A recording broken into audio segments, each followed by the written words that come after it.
Hoje é dia 6 de fevereiro de 2025, uma quinta-feira na capital da República, tempo chuvoso. Temos a honra de receber no programa História Oral do Tribunal de Justiça do Distrito Federal de Sergipe, o eminente juiz de direito substituto de segundo grau, desembargador convocado, Dr. Ayston Henrique de Souza, grande magistrado nesta corte. Nós vamos fazer uma leitura aqui, uma síntese do seu currículo, que é muito rico. Dr. Ayston nasceu em 4 de junho de 1963, jovem, na cidade de Tuntum, no estado do Maranhão, terra de Sarney. Filho de Pedro Barbosa de Souza e Tereza Henrique de Souza. O magistrado construiu uma trajetória acadêmica e profissional notável. Formou-se em Direito pela Associação de Ensino Unificado do Distrito Federal, a EUDF, em 1989, ano que eu assumi como juiz de Direito substituto aqui no Tribunal. É especialista em Direito Civil pela Universidade Católica de Brasília e concluiu o mestrado em Direito e Estado pela Universidade Federal de Pernambuco em 2004.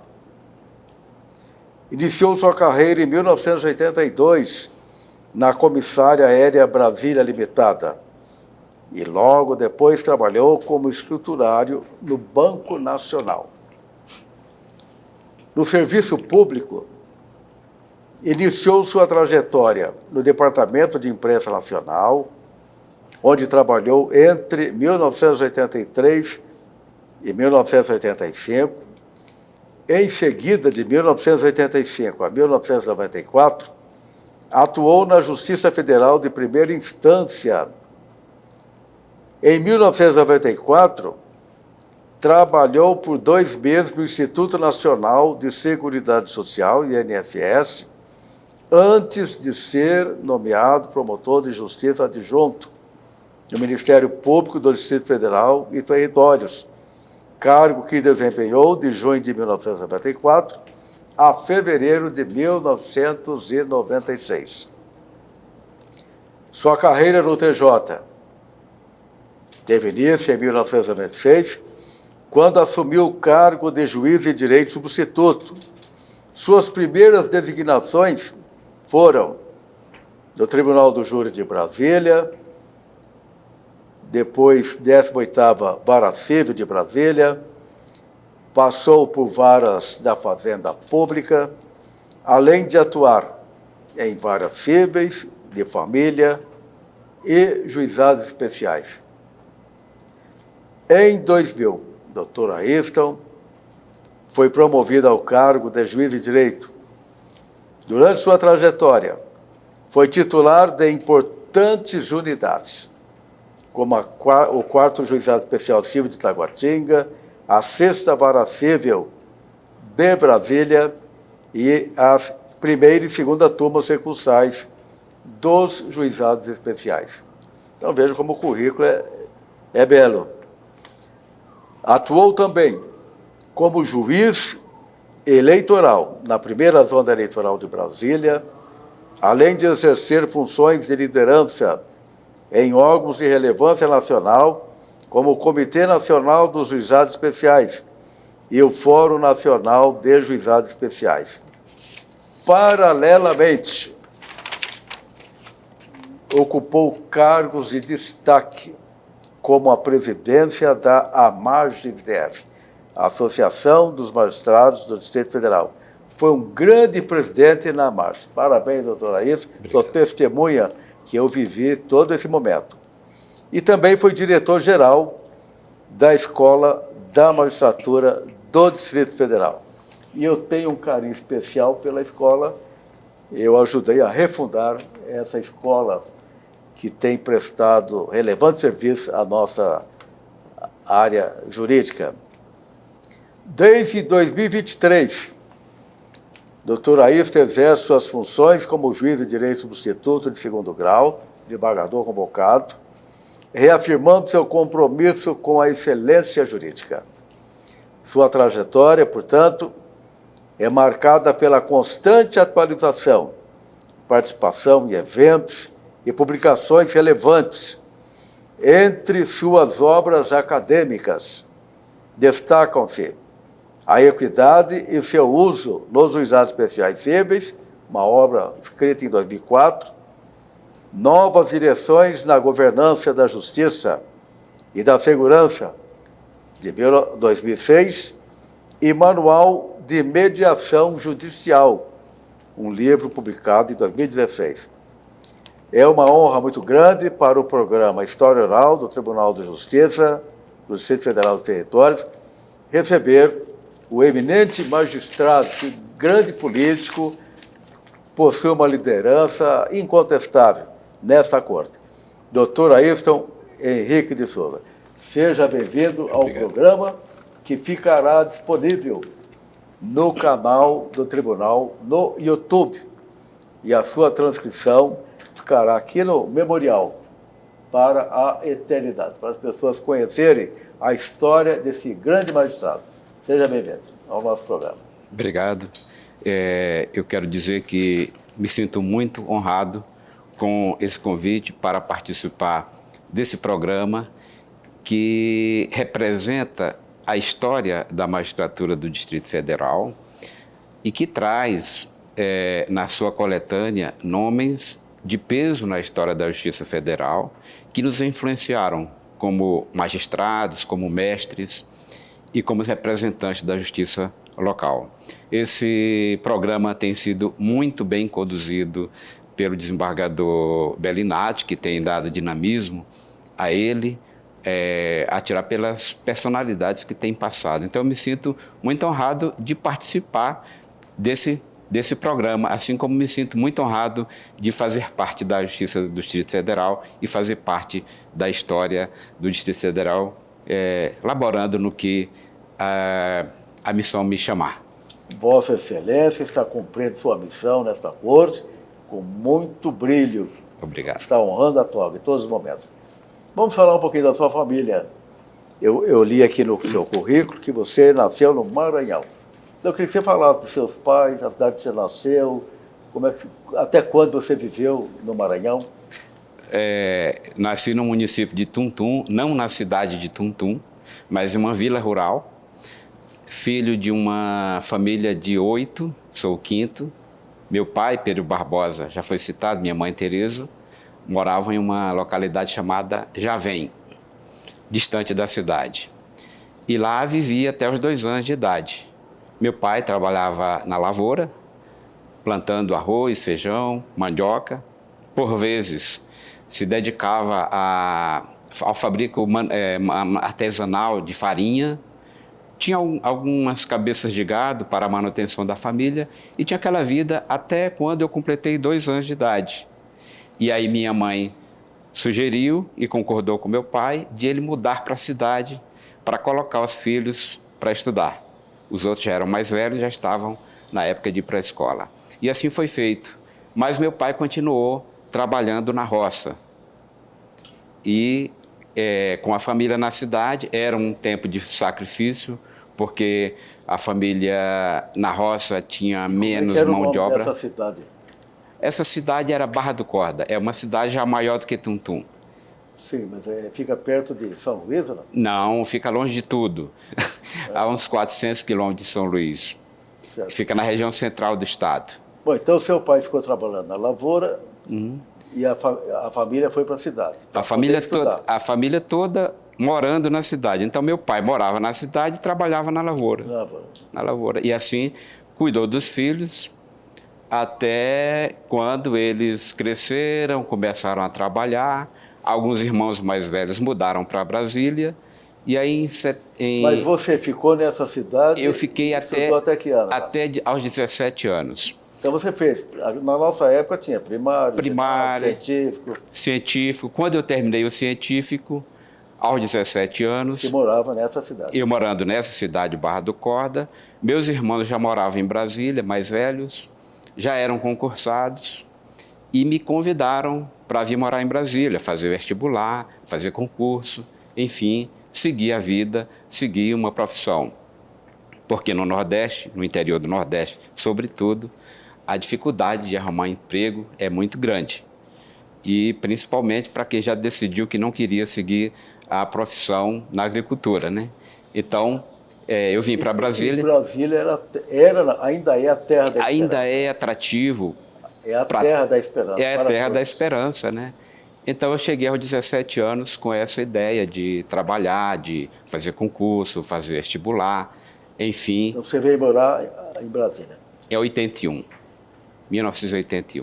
81? 81. E você veio morar sozinho ou foi morar Não, com algum irmão? eu vim morar com os meus irmãos. Eram solteiros. E quais eram os irmãos que estavam aqui na época? O meu irmão Aziel, que é hoje magistrado aqui também, conhecido de todos. Parabéns, Aziel. Aziel, né? Já morava aqui, já trabalhava na Caixa Econômica, né? Convocado. Exato. Meu irmão Assis, a minha irmã Zéres eram os mais velhos. São 8 irmãos, então. São 8 irmãos. Eu sou o quinto, então os mais velhos. Falando dos seus irmãos, você falou o nome do seu pai, da sua mãe, e vamos falar o nome dos irmãos. Todos. Para esse registro histórico que nós estamos fazendo. Tem o mais velho se chama Azarias. E ele mora aqui em Brasília? Mora aqui em Brasília. Todos moram aqui em Brasília. Ele trabalha na área jurídica ou não? Não, ele trabalha na agricultura. Agricultura? Na agricultura. Certo. E aí tem o irmão Assis, é mestre em economia, trabalha no mercado de capitais da Caixa Econômica. Sim. O Aziel é desembargador, Zéres é advogada.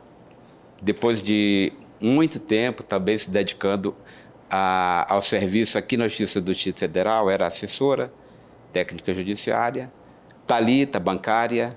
Olha, Célia também foi... Os irmãos estudaram. Irmãos, todos estudaram. Choveram na veia, como você Sim. Célia também foi servidora. Mas essa inspiração para fazerem curso superior, eu estou vendo que todos tiveram uma carreira vitoriosa. Todos tiveram uma carreira vitoriosa. Qual foi a inspiração desse? O pai e a mamãe que estimularam muito? O pai era o estímulo. O pai era o estímulo para o trabalho e a mãe o estímulo para o estudo. Para o estudo. E aí quando se juntou uma coisa com a outra, todo mundo seguiu o trabalho e o estudo. Bem, então de 8 irmãos, quantos que estão morando hoje em Brasília? 8. Os 8 estão aqui? Os 8 moram aqui. E os seus pais? Meu pai faleceu há 4 anos, aos 97 anos de idade. Poxa, que morava aqui, se dedicou à agricultura até enquanto pôde. Até os 95 ele estava lá com a enxada fazendo alguma coisa. E minha mãe tem 94, mora aqui também. E quem é que cuida da mamãe? Todos os 8. Todos os 8. Mas ela mora com algum filho? Ela mora com uma filha que mora perto e tem uma cuidadora. E ela todos. Mora sozinha. Ela mora sozinha com a cuidadora, né? Vizinha da filha. Ela não quis morar com o filho. Não quis morar com o filho, ela tem ainda Foi bastante. Vontade dela. Ela tem vontade, tem bastante autonomia. Certo. E todos estão olhando, todos vão lá toda semana, estão sempre atentos ao que acontece e tem esse apoio material também. Certo. E o seu pai e sua mãe? Sim. Fizeram o curso superior ou só... Não. Eles não puderam fazer. Eles estavam em uma situação, na época e na região onde eles viviam, era uma situação, digamos, privilegiada, porque eles eram letrados. Sim. Eles sabiam ler e escrever. Saber ler e escrever já era muita coisa. Já era muita coisa. Para a época e para a região já era muita coisa. Né? E esse desejo, essa sede do conhecimento que ela tinha e que transmitiu para a família. Aqui em Brasília, onde você estudou, bom, você já veio com o científico concluído, não é isso? Vim com o científico concluído. Já chegou e fez o vestibular ou não? Fiz vestibular, mas aí o trabalho me chamou, eu tinha que arrumar um trabalho, né? E comecei a trabalhar na comissaria aérea, que é uma área de suporte ao transporte aéreo. Você trabalhava e estudava. E depois eu fui para o Banco Nacional. E aí foi quando eu passei no vestibular e no concurso da Imprensa Nacional. Na UNB eu fui fazer geografia, fiz geografia por 2 anos, foi quando eu tomei posse como auxiliar judiciário na Justiça Federal. Você fez o curso de geografia antes de direito. Antes de direito. Mas você não pensava em fazer direito? Não estava próximo da minha realidade. Você estava mais interessado em fazer geografia. Eu estava mais Mas interessado o que você queria com geografia? Geografia, eu gosto de Ser geografia, professor? gosto de geografia e fiz vestibular porque eu gostava da matéria, aquele velho sonho, né? Eu gosto disso, então essa é a minha profissão. Você queria ser professor, mas então? nem sempre. Porque eu sei que você é um grande professor. Eu não tinha esse aí. sonho, eu não tinha esse sonho. Queria arrumar um trabalho, queria arrumar um emprego público. E aí na Justiça Federal, quando eu vi o funcionamento da Justiça, quando eu li o edital do concurso da Justiça, e na época começava a se perceber a independência do juiz. O juiz já começava a julgar contra os interesses do Estado. E aquilo me chamou a atenção. Eu falei, eu acho que essa é a minha vocação. E abandonei o curso de Geografia, fui fazer vestibular para Direito e disse, eu vou ser juiz. Que hoje é desembargador, ele já era formado em Direito ou não? Nessa época, ele já era formado, ele já estava começando a advocacia. A advocacia. Ele foi uma inspiração para você também? Não, talvez não, porque ele estava começando ainda, ele não tinha ainda deslanchado na profissão. Qual a idade do Aziel? E também porque... O Aziel está com cuidado hoje? Ele tem 6 anos a mais que eu. Mas você está com... 61 e ele 63, você nasceu em 63. Então faz a conta aí. Não, ele tem 68. 68. Não, ele tem 68, você 68. tem... 61. 61. Está jovem ainda, né? Tem muito tempo pela frente. Uma coisa interessante que eu queria contar é que quando eu fui fazer vestibular para Direito, eu jamais pensei em ser advogado. Eu quis fazer vestibular para Direito com o objetivo de ser juiz. Olha só. Deus já tinha colocado no seu coração. A missão seria... E, inclusive, tinha um colega de trabalho que talvez não acreditasse no que eu tinha dito e me colocou o apelido de Excelência. Excelência. Eu achei bom o apelido, né? Olha só, parabéns. Era o chamado, né? Como eu também, eu me sinto assim, eu sempre fui chamado para a magistratura. Uhum. Deixei tudo na minha vida para ser juiz. Então era o chamado de Deus, né? Você segue que religião, Ailton? Eu sou evangélico. De qual igreja? Presbiteriana. Presbiteriana. Sim. Muito bem. Bem, daí o que aconteceu? Você se formou na UDF, repete o ano aqui que está aqui no seu currículo. Eu me formei em 89. 89. E fiquei na Justiça Federal até 94. 94. Depois você foi ser promotor. Fiquei estudando e fazendo concurso. Em 94, eu assumi como procurador do INSS, procurador federal. Fiquei 2 meses só. Você estava garantido? Estava garantido. O emprego já não era Tinha um mais emprego, problema. uma função de confiança, né, bem remunerada, então, para mim, ali eu só saía para a magistratura mesmo. Mas eu queria ter uma experiência... Então vamos fazer uma ciência aqui. Qual foi o primeiro emprego que você assumiu? Foi concurso Público, ou foi contratado? Não, o primeiro emprego particular foi na comissaria aérea, suporte aeronáutico. Mas foi concurso ou foi convite? Não. Era uma seleção privada. Uma seleção. Uma seleção privada depois, também no Banco Nacional. Também no Banco Nacional, uma seleção privada, né? Banco Nacional. E depois aí que eu comecei nesse concurso público. Na imprensa nacional, depois na Justiça Federal, como auxiliar judiciário, depois como procurador federal. E na Justiça Federal você trabalhou em qual vara lá? Eu trabalhei no Conselho da Justiça Federal. No Conselho. Que era o órgão de coordenação. E você fazia o que no Conselho? Eu fazia pareceres em processos administrativos. Certo. Então sempre ocupou bons empregos, né? Sim. Bons salários. No começo, não. No começo, os empregos que eu fazia eram mais burocráticos, era menos complexo, não era um trabalho estimulante. Mas a partir de quando eu fui para a Justiça Federal, é que eu comecei a trabalhar... Melhorou a remuneração. Melhorou a remuneração, melhorou a qualidade do trabalho, o tipo de trabalho que eu fazia, um trabalho mais estimulante. Certo. Mas eu vi aqui no seu currículo que você trabalhou como promotor de justiça. Promotor de justiça, depois de procurador federal. No seu coração não era ser juiz? Antes você quis ir para o Ministério Público. Pois é, mas aí não me aprovaram na prova que eu tinha feito, né, antes. Tá certo. Na mesma época que eu fiz para promotor, eu fiz para juiz e fui aprovado primeiro no Ministério Público. Certo. E aí fiquei lá 1 ano e meio e vim. E Então, onde no você seguinte, trabalhou no Ministério Público? Taguatinga, áreas criminais de Taguatinga. Na área criminal. Criminal. E também na execução criminal. Execução. Depois do Ministério Público, você veio para o Tribunal de Justiça. Para o do Tribunal de Federal, Justiça. como juiz de direito substituto. Exato. Só repete a data em que você assumiu aqui no tribunal. Fevereiro de 96. Então, 29 anos, semana passada. Olha só, 29. Você tinha quantos anos naquela época? Tinha 33. Idade de Cristo. É exato. Idade de Cristo. E você foi trabalhar onde como juiz de direito substituto? A primeira vara? Cível. Minha primeira lotação foi na vara cível. Depois eu fiquei um tempo no Tribunal do Júri. E aí, em seguida, sempre cível. Você já era experiente com essa bagagem aí. Tinha trabalhado em vários locais, inclusive como promotor de justiça. Como promotor de justiça. Aí, quando assumiu como juiz, ela tinha uma experiência muito grande, importante, para desenvolver a carreira. Eu digo que eu cheguei aqui com muita tranquilidade. Tanto para o concurso, que já tinha feito outros anteriormente e não tinha logrado aprovação. Então, eu acho que eu cheguei com tranquilidade.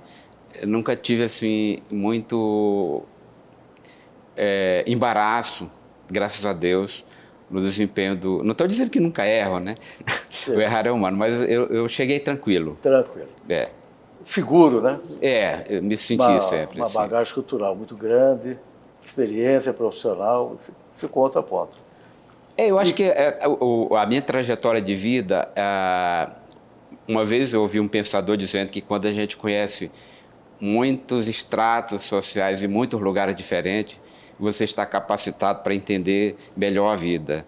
Então eu vim de uma origem muito, muito humilde e eu vi muita coisa na vida, eu vi muita experiência de vida. Isso eu acho que trouxe para a minha atividade profissional, enriqueceu. Claro. E é uma família que venceu, né? Os 8 irmãos todos se encaminharam bem na vida. Perfeito, isso mesmo. E quanto tempo durou esse trabalho como juiz de direito substituto? Você ficou quanto tempo como juiz? Eu fiquei de 96 até 2000, foram 4 anos. 4 anos. 4 anos. E você chegou a trabalhar em todo o Distrito Federal ou ficou concentrado mais aqui em Taguatinga, Plano Piloto? Onde é que você trabalhou? Eu trabalhei, no plantão eu trabalhei, acho que no Gama, em Taguatinga, acho que mais Taguatinga, Gama e aqui em Brasília. Aqui em Brasília. Aqui em Brasília. Tem algum fato interessante desse período que você gostaria de registrar nesse programa? Algum julgamento importante? Algum acontecimento que marcou? Todos marcaram. Na realidade, a gente acha que todo julgamento é importante, mas que nenhum de destaque que eu me lembre agora, né? Certo. Você foi promovido depois a juiz titular e assumiu em qual juiz? Juizado Especial Cível, em Taguatinga. Taguatinga. Fiquei 3 anos e aí fui removido para a 10ª Vara Cível.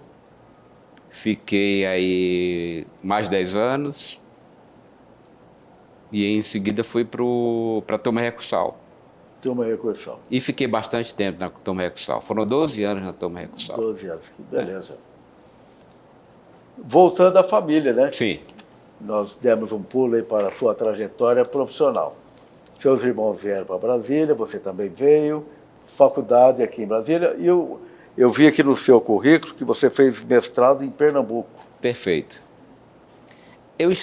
Na época, eu estava acumulando a atividade jurisdicional com o magistério e dava aula e surgiu a oportunidade de fazer o mestrado. Você ainda está dando aula? Não, não. Você foi um brilhante professor. Obrigado.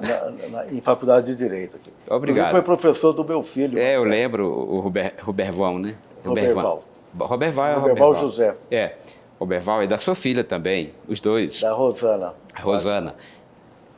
Eu gosto do magistério, gostava do magistério.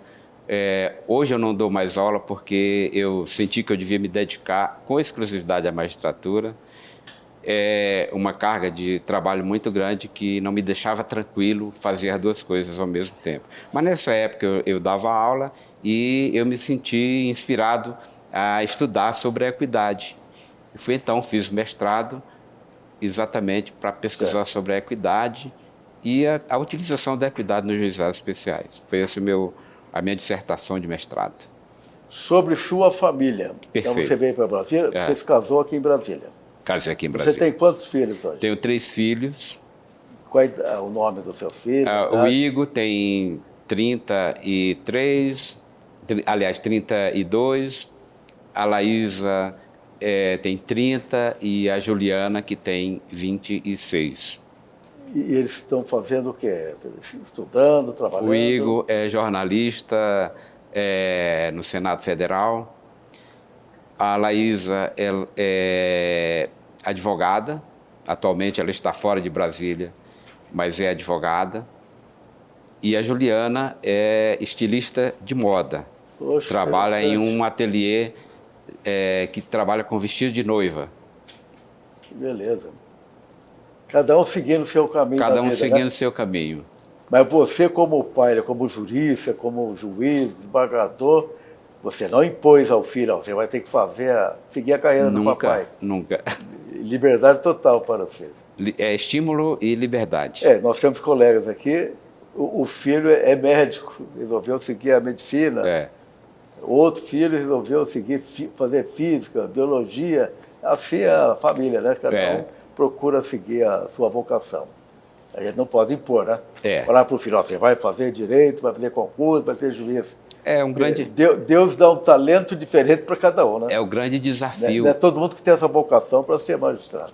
O grande desafio é você ter a responsabilidade de orientar os filhos, mas chega um momento em que você não vai mais orientar, eles vão ter a autonomia de fazer o que decidirem da sua vida. Agora, esse momento, às vezes, é meio delicado para você saber quando é que termina uma fase e quando começa a outra. Mas depois de adultos, eu sempre dei muita liberdade para eles. Você é um grande líder aqui no tribunal. Você foi presidente da MAS, diretor da escola. Eu queria que você falasse sobre essa vocação. Como é que você chegou à presidência da MAS, da Associação dos Magistrados, que é muito difícil. Olha, para conseguir a eleição não é fácil. Desde que eu entrei na magistratura, não demorou muito tempo e eu me envolvi com as questões associativas que diziam respeito à nossa atividade, à nossa função, e participei de quase todas as diretorias da AMAGES até 2008, quando os meus colegas de diretoria me chamaram para postular a presidência. Para mim foi uma grande honra poder ser a voz dos anseios e dos interesses das demandas da magistratura.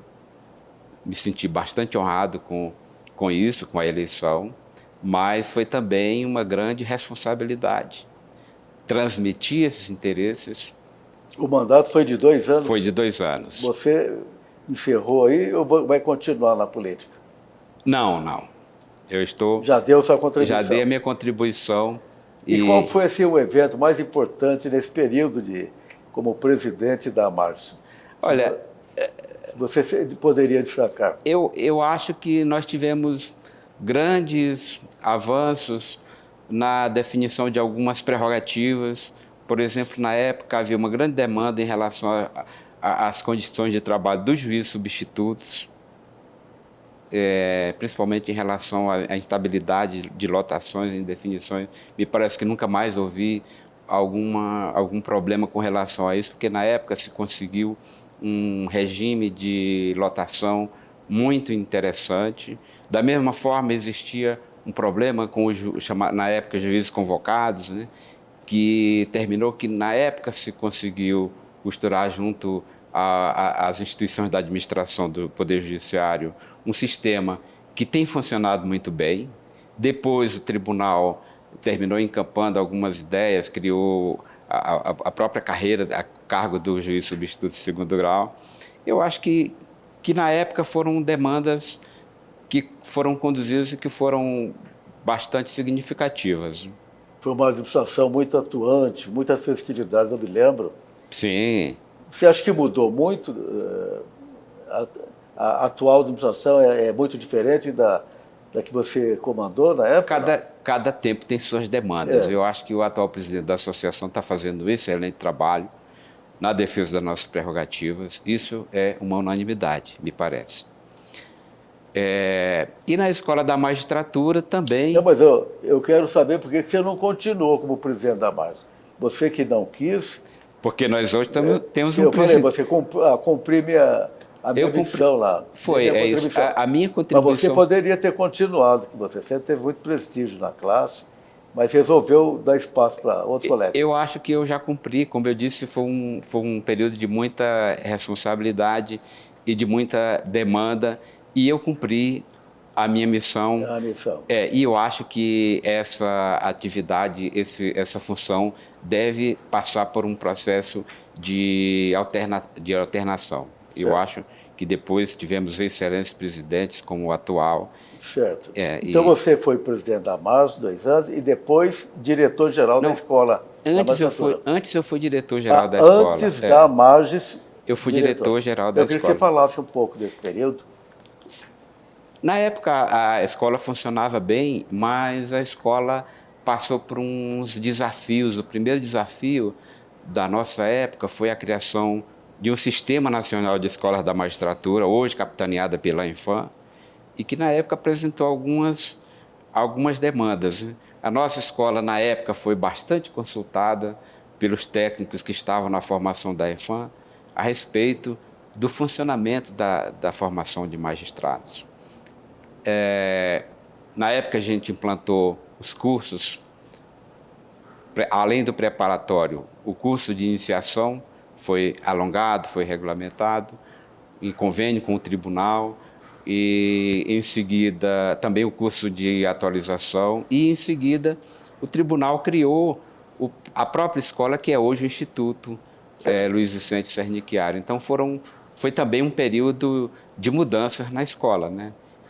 Na época em que eu fui diretor-geral da escola, sim, ela era vinculada exclusivamente à Associação dos Magistrados. Sim, a participação do tribunal. Na minha época também, mas na minha época, como existiam esses cursos que eram exigência já da Infam, e o tribunal tinha esse propósito de promover esses cursos, eles eram feitos em convênio com a associação. Apesar de eles... O curso de iniciação funcional. O de iniciação funcional e o de atualização. Nós oferecíamos aos magistrados que estavam exato, recém-possados. Exato, recém-possados. Era um curso longo, né? Que tinham sido recém-possados. Exato. E o que você destacaria desse período na escola? Assim, o que ficou marcado ali como gestão do desembargador Ayrton? Bom, é o curso de atualização, que na época foi iniciado, depois foi incorporado pelo Instituto, e a certificação do curso, na época era curso preparatório, na época se alterou a denominação e o enfoque para curso Direito e Jurisdição, em convênio com a instituição de ensino superior, para certificação como pós-graduação. Então, a partir dali, esse curso, que era feito só como um curso preparatório, passou a ser agora uma pós-graduação. Pós-graduação. E na sua época, quantos alunos da escola chegou a matricular? Eu não me recordo. Na realidade, foram 4 anos, foram 2 mandatos. 2 mandatos. Foram 2 mandatos, mas sempre a quantidade de vagas oferecidas... A escola era muito procurada. Era muito procurada. Advogados, estudantes de direito. E creio que ainda é hoje, né? Porque o requisito era ser advogado, né? Ou bacharel em direito. Sim. Para poder entrar. E tinha uma seleção também, né? Tinha uma seleção. Tinha uma seleção, tinha bolsas de estudo para os melhores classificados. Eu fiquei 2 anos como diretor da escola e nesse período de 2 anos a escola teve, arredondando os números, 1.000 alunos. Muitos não concluíram o curso preparatório. Sim. Mas foi uma escola muito movimentada naquela gestão. Agora, com a divisão, com a criação da escola do tribunal, é claro que dividiu. Muita gente prefere fazer curso na escola do tribunal, né? Porque a escola da magistratura do Distrito Federal continua vinculada exclusivamente à Magis. Não é isso? Exato. Eu queria que você explicasse agora como que você estudava para concurso. Porque cada um tem um método de estudo. Eu vou dar meu exemplo. Eu fiquei viciado em fazer resumo. Eu pegava o livro, pegava o código, o caderno de sala de aula e ficava resumindo. Se eu não resumisse, e na máquina escrever, a minha letra é horrível, eu pegava a máquina e ia fazer o resumo. Se eu não fizesse o resumo, eu não aprendia a matéria. Eu só conseguia aprender quando eu fazia aquele resumo lentamente. E qual era o seu método de estudo quando você estava se preparando? Você também fazia resumo? Também fazia resumo. Não, eu fazia resumo também. Eu pegava o livro, eu dividia as horas disponíveis para o estudo durante a semana, eu dividia nas matérias que eu tinha que avançar no programa do concurso, e a partir dali eu pegava o livro e ia fazendo os resumos manuscritos. Porque, como o desembargador falou, escrever te ajuda a aprender aquilo que você leu e compreendeu, né? Certo. Então você também fazia o resumo? Eu também fazia o resumo. Não gravava em fita cassete, não? Não. Eu sempre tive mais facilidade com o visual. Fazia o resumo gravando e depois ficava ouvindo a fita cassete. Não, eu nunca adotei esse método, não. Eu também nunca adotei.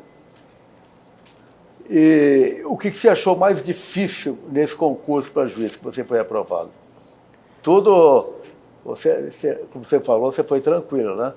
Você já passou pelo Ministério Público, você fez 2 concursos para juiz. Antes, acho que a minha dificuldade de passar no concurso da magistratura foi a falta de vivência com o processo judicial. Você fez 2 concursos.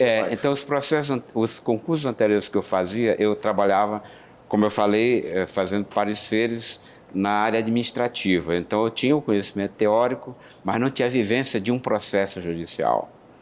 E a partir do momento que eu assumi na Procuradoria Federal e depois no Ministério Público, eu tive essa vivência. E aí, quando eu fiz o concurso para a magistratura, eu já estava mais tranquilo.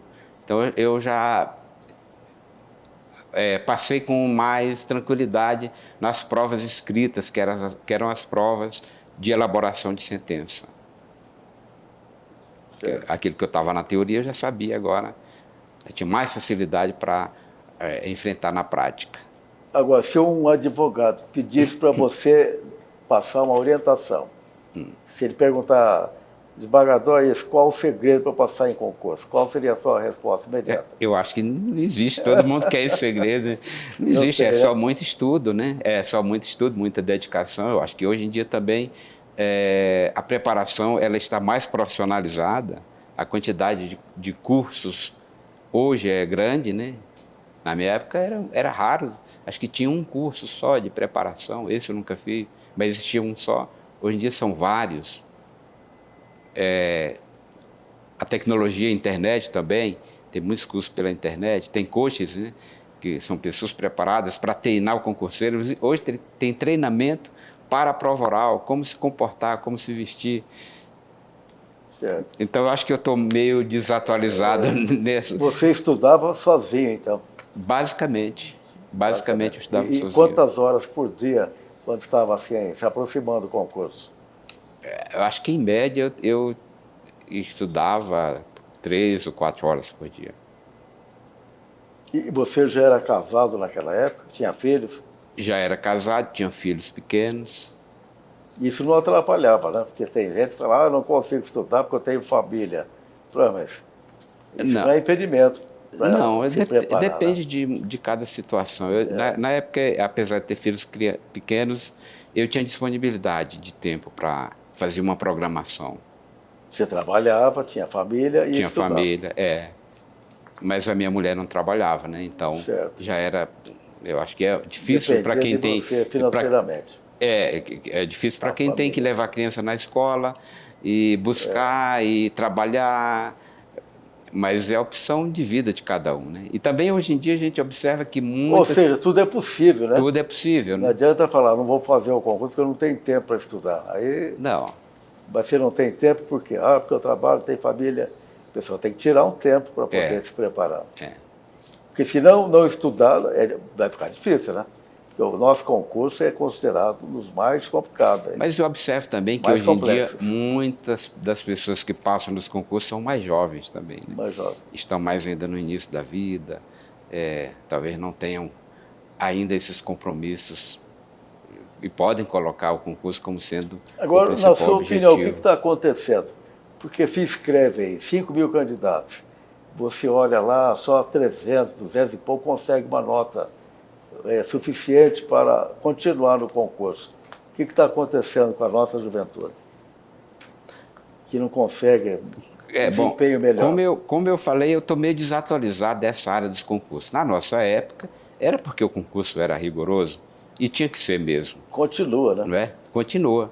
O concurso tem que ser rigoroso porque as demandas que nós enfrentamos no dia a dia não são mais fáceis do que aquelas questões que são colocadas no concurso. Às vezes são até mais difíceis. Às vezes a gente se depara com uma situação que com 30 anos de magistratura você ainda pensa, não, isso aqui eu não tenho que pensar, tenho que refletir melhor, ver qual é a melhor solução. Então o concurso era rigoroso, eu acredito que deve continuar sendo rigoroso. Agora, voltando aos seus filhos, você gostaria que eles seguissem a sua carreira, não? Uma filha fez direito, que você falou. Você gostaria que ela seguisse a carreira do pai, fosse magistrada? Eu nunca tive esse desejo, porque se ela gostasse, se ela tivesse esse desejo, eu ia apoiá-la. Mas se ela me diz que não tem esse desejo, eu acho que ela tem que seguir o coração dela. Você não vai impor isso daí para ela? Não, os meus desejos são os meus.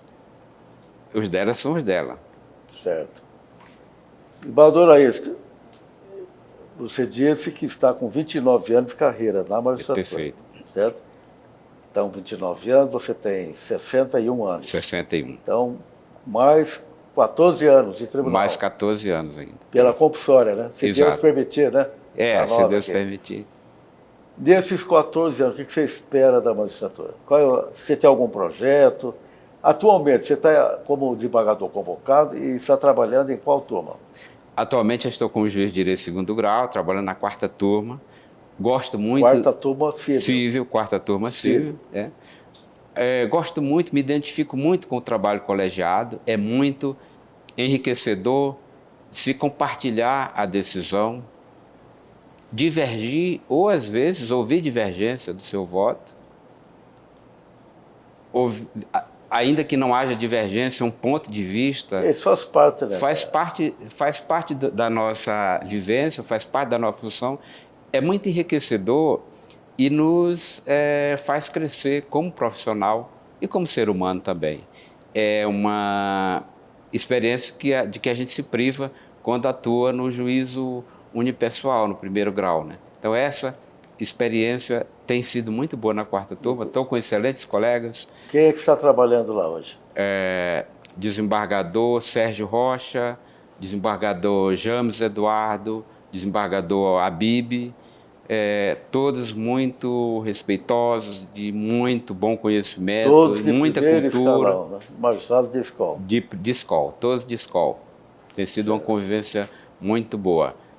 E o que eu espero da magistratura é poder continuar fazendo esse trabalho que eu estou fazendo, que eu gosto muito. Tem projeto para a administração? Ou seja, pensa em ser presidente, corregedor, vice-presidente? Ainda não está muito cedo para pensar nisso? Nunca pensei nisso. São cargos privativos dos desembargadores. Não fui promovido, mas eu acredito que não chegarei lá pelo custo normal das coisas, pelo custo normal da carreira e pela antiguidade, não chegarei. Mas qual a sua posição na antiguidade? Eu ainda preciso de eu acho que 9 vagas até que eu seja promovido Mas vai a chegar desembargador. lá Sim, perfeitamente. se o Tem tribunal, tempo de sobra. se o tribunal quiser me honrar com a promoção Com no tempo certeza, vai devido, honrar. para mim será uma honra. Mas eu não acredito que chegarei a nenhum cargo de Não, vai administração. chegar e vai trabalhar muito ainda como desembargador titular, com certeza. E falar em tribunal, você tem alguma proposta para melhorar algum setor, Eu para acho que corrigir alguma coisa? eu acho que o nosso tribunal funciona muito bem. Não tenho nenhuma proposta. Mas o que você espera da atual administração? A atual administração está indo muito bem. A atual administração não há do que se reclamar. Na área de jurisprudência, você segue a nossa jurisprudência, está se modernizando cada vez mais. Está se modernizando, a nossa ajudando jurisprudência a consulta, é uma a pesquisa. base de dados excelente. Quando a gente viaja para outros estados, o que a gente ouve de boas referências é o padrão, é muito comum. Os colegas dizerem, olha, estou citando a jurisprudência do Tribunal de Justiça, porque a qualidade é muito boa e o acesso é muito bom também. É muito fácil consultar. Muito bem. Né? A tecnologia, me parece que o tribunal agora está implantando algumas novidades na área de tecnologia, inteligência artificial. Eu acredito que o tribunal está fazendo dentro do que é possível, tudo que é necessário para facilitar o nosso trabalho. Sobre a inteligência artificial, ninguém mais vive sem ela. Eu fiz uma palestra há pouco tempo e destaquei um detalhe da inteligência artificial. Ela tem que ser utilizada como auxílio, como ferramenta, mas não para substituir o ser humano, a inteligência humana. Então nós temos que tomar cuidado, porque ela pode errar, cometer injustiças. O que eu acho... São cuidados que nós temos que ter. O que eu penso é que, normalmente, essas questões são trazidas como uma discussão sobre inovação tecnológica. Mas eu acho que antes de essa discussão ser colocada, a discussão deveria ser uma discussão de ordem filosófica. O que é um conflito? O que é uma lide? O que é julgar? E qual é o papel da inteligência artificial nesse ato de julgar? Inclusive, no roteiro fala de uma discussão acadêmica. Eu acho que essa devia ser o primeiro questionamento acadêmico a respeito da inteligência artificial. O que é julgar? A inteligência artificial pode julgar? O que ela pode fazer? Né? O que ela pode fazer? Quais são os limites dela?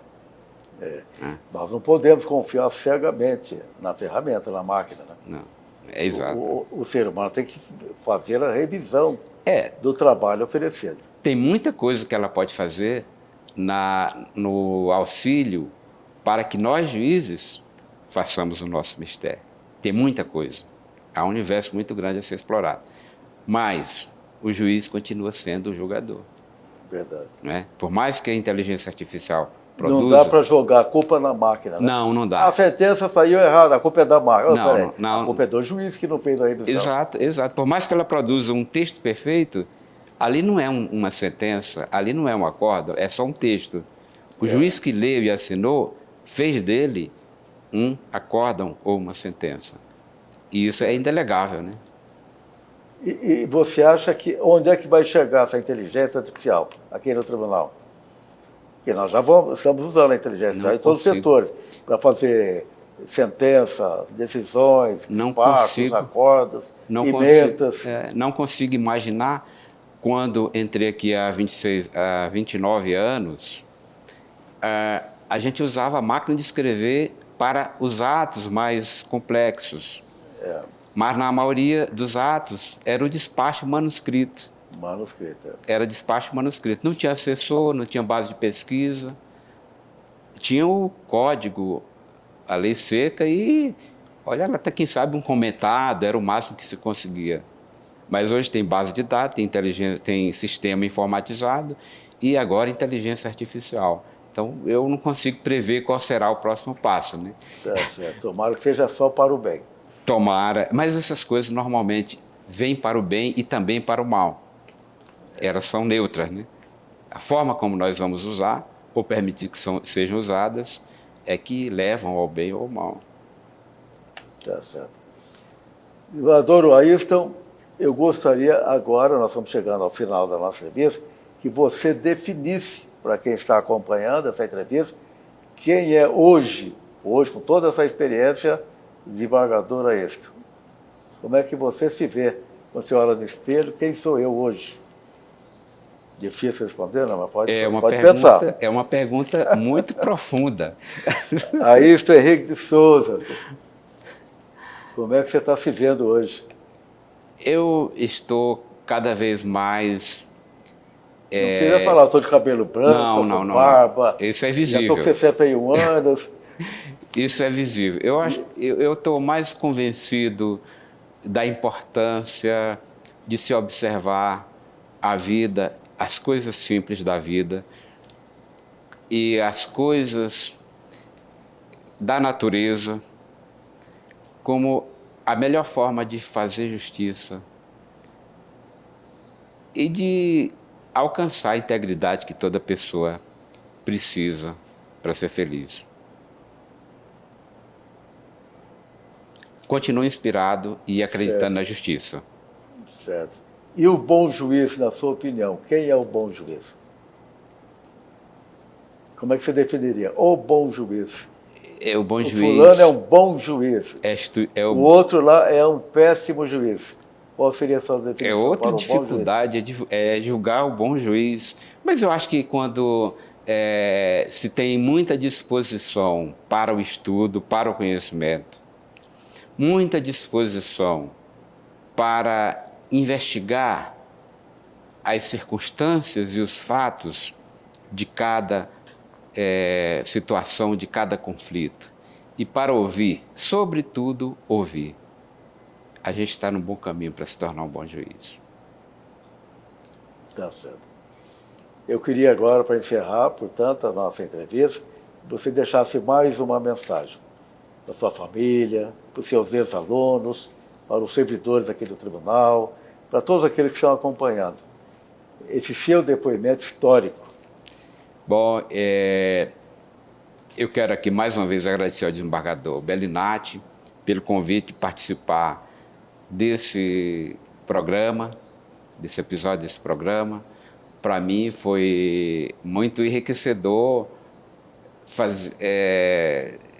dar essa olhada para trás e ver essa trajetória percorrida, dizer que continuo acreditando na justiça, fazer um agradecimento especial a todos os servidores da Justiça do Distrito Federal que trabalham para que esse tribunal seja um dos melhores, se não o melhor do país, e um agradecimento especial aos servidores do meu gabinete que estão comigo nesse desafio de fazer justiça todo dia.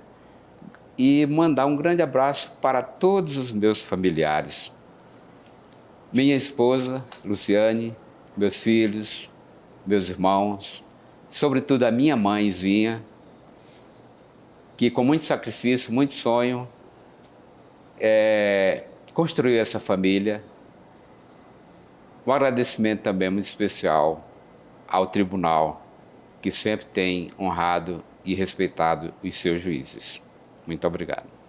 Parabéns, desembargador Ayrton, pela belíssima e vitoriosa carreira na magistratura. Um grande profissional, sou testemunha, foi um líder, ainda é um líder, presidente da MAR, diretor da escola, e faz um excelente trabalho. Muito obrigado. Deus seja louvado pela sua vida e missão. Obrigado. Parabéns. Felicidades, viu? Obrigado.